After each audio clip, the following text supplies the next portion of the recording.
to, I would say less than 5% of the time. So there are some finishing tannins that I will use, but 90%, 95% of the time, I make those adjustments in primary. And that's one of the things that I like to do with, like I said, with the 1 gallon batches. So I know exactly what I have to do when I'm trying to scale up the recipe. Okay. Jaden is asking, this is harking back to your granddaddy's dandelion mead, or dandelion wine, root or flower? Do you remember? He used to use flowers. Okay. That's my daddy used too. Root is too bitter. Okay. All right. Gandalf asks, what do you do to kill stuff on the fruit? Anything? I usually use potassium metasulfite. So usually what I do when I'm making a fruit mead, first of all, the fruit's usually frozen, so I'll hit it with some pectinase and some potassium metasulfite, while I'm waiting for that to come up to temp. So that's usually between 12 to 18 hours. So, and I've really never ever had an issue. And secondary, I still hit the fruit. So like when I'm cracking on top of that fruit, I'll still hit it with a little potassium metasulfite too, just to be on the safe side. Okay. A lot of people say, hey, there's enough alcohol in there, but I spent all that time making a mead. I just prefer to be on the safe side. Yeah, that's fair. Yeah, I find most of the time if your fermentation starts up quick enough, you don't really need to, but I've found a couple of fruits, like for me, I always sulfite pears because they just start going spotty before you can even get before the fermentation starts up. But most of the time I figure a good strong fermentation's enough to kill everything, but I only ever do fruit and primary, so I'm really glad you answered that question about when you added a secondary. Yeah. Absolutely. Yeah, totally. Any more questions? Let me look here. Looks like we've got all of them. Awesome. Do you always use pectinase when you're using fruit? Yeah. My thing is why not? Can't hurt. I'm the same. Yeah. It's just a little precaution. It's just part of the process that I use. I like it, and it gives me great results. But it's never have a problem with haze when I'm trying to bottle my meats. So that little precaution goes a long way. Yeah, I feel the same way. It's cheap, it's easy, it doesn't affect the taste, and I also read that sometimes it can help breaking down the fruit for better extraction of the juice too. So. Okay, we do have another question. Yeah. David Webb is asking, cucumber lime mead, didn't you make a batch with basil, and do you have an amount per gallon you recommend? Yeah, I did make a batch with basil. The basil just faded over time. The cucumber and lime just overpowered basil. For like 3 weeks it tasted great. I got some of that sweet Thai basil in there, but it just really faded. I think I used like 2 ounces of fresh basil per gallon, but it really dissipated pretty quickly. Is that 2 ounces per volume or weight? Weight.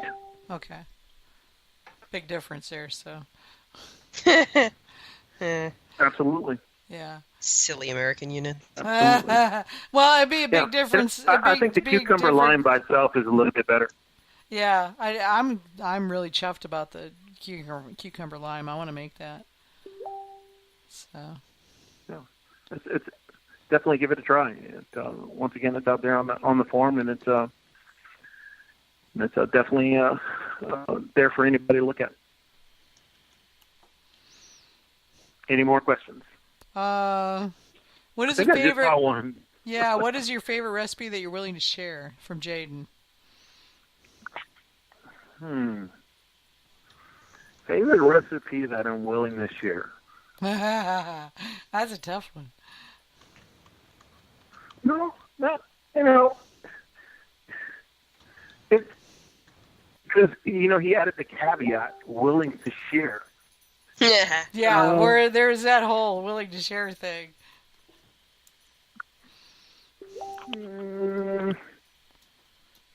Probably just a basic session mead. I think if you know how to make, I just started a orange blossom session mead today. So give me a couple of days, I'll post that one to the forum. Because I look at it like this: if you can make that, I that's still one of the most popular, next to the cucumber lime. That's one of my most popular meads.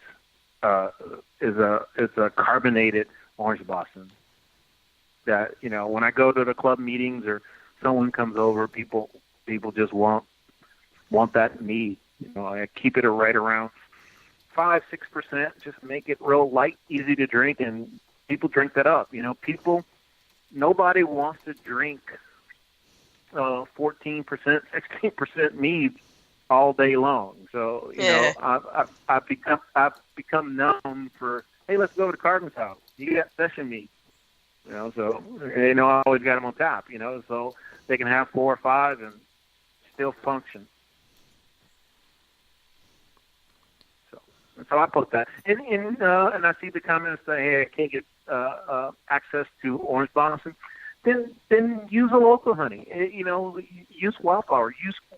Use clover, but just focus more on just making a great, no fruit addition, no nothing, just great carbonated single honey session mead. Get that down, and then start playing with it. Trust me, people are going to drink it. Oh yeah, totally. One of the things that I love that Billy Lost Cause that he exposed me to is 10-11% carbonated meads, and I remember the first time he sent me a couple of bottles of his carbonated stuff, and man, those meads, those big meads like that, those standard meads carbonated, they don't taste like 10 or 11%. So me and my wife were sitting there drinking those, and we went through like 3 or 4 of them, and I got up to go to the bathroom, and I'm like, I got to sit back down.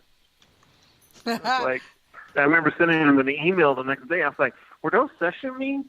He's like, no, those were standard meads. I was like, because I saw the carbonation, and I'm like, session. I'm just gonna shut these down. Well, that was a bad idea.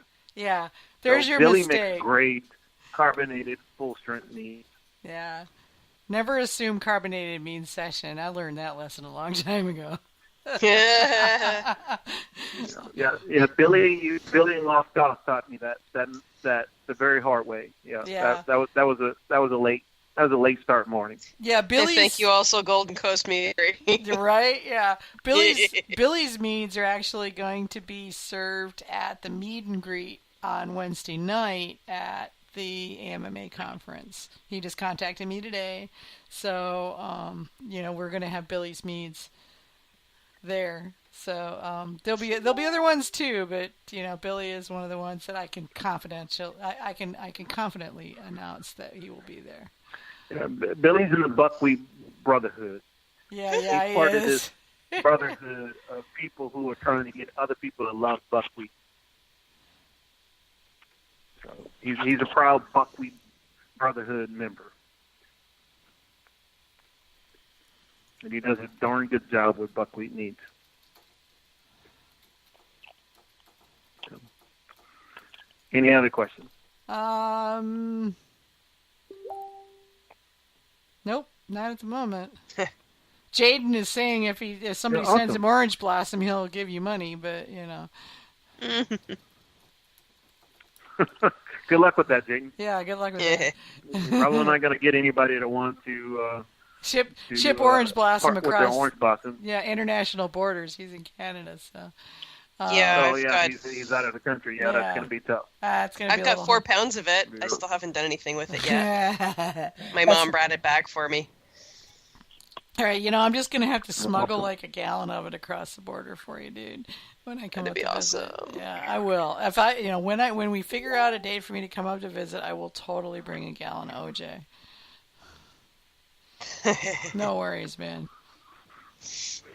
Well, to recap, is hey, please come to the Major Cup and the conference.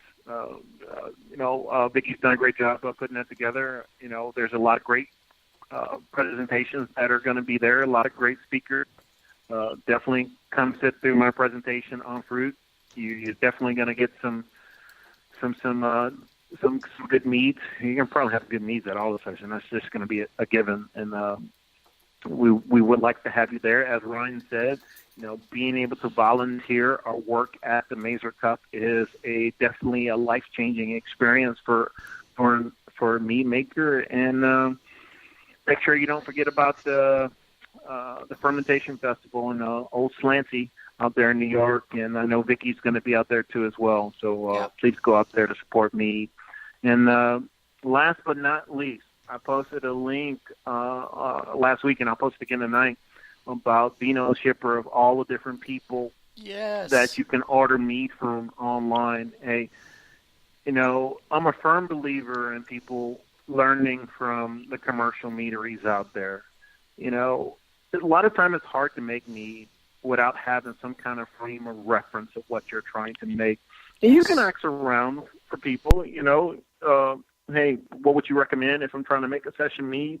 What would you try to recommend if I'm trying to make a chocolate such and such mead? And people can point you in the right direction. But it's a lot easier to make a mead of a given type when you've had a great example of that. The Mazer Cup will give you that. The Vino Shipper and some of the meaderies out there will do that. And, hey, support our industry. There's a lot of great commercial mead makers out there, and I strongly encourage people to get online and order some of those meads. Hey, it tastes better than the Tide Pod. That seems what all the cool kids are doing these days. And you can drink them at home and share them with your friends. So that's right. Please support our commercial mead makers. And if you haven't, try Vino Shipper, try that link, and get some mead in your belly. Yeah, that's right. There are so many good meads out there, and if you're not sure which ones are good, please feel free to reach out to me at gotmead@gotmead.com. I will be happy to tell you I've had most of them, so I can tell you which ones are good, which ones are not maybe as good as some of the others. There are good and bad, just like there are everywhere. But the majority of professional mead makers make really great meads. So it just depends on what your tastes are. So, email me, gotmead@gotmead.com. Tell me what you like. And, if you like sweet, do you like dry? Are you into fruit or spices, whatever? And I can probably point you in the right direction. So just give me a holler, and we'll be happy to fix you up. I've got over 450 bottles of commercial mead in my basement, so I'm pretty knowledgeable. I've tasted every single one of those, by the way, before I bought them. That's why I have them. So, but, don't be afraid to try commercial meads. I see a lot of dissing on commercial meads going on out there, and that's really sad because there are so many utterly amazing commercial meads available, and you just got to find the one that works best for you. So, it's just like anything else. You didn't stop drinking beer when you had your first bad, hazy, damn IPA. Uh-huh. They're all not the same. Right? Keep going, people. Yeah. You go to the store, you try on jeans. You got to try on a couple pairs. That's right. You don't just Give leave these the store in a folks try. huff when the They first make pair great makes your mead. butt look bad. Don't assume that because you had one commercial mead that wasn't to your personal taste that they're all bad. That is so very not right. It's just not cool at all. Well, it's like there's so many different kinds of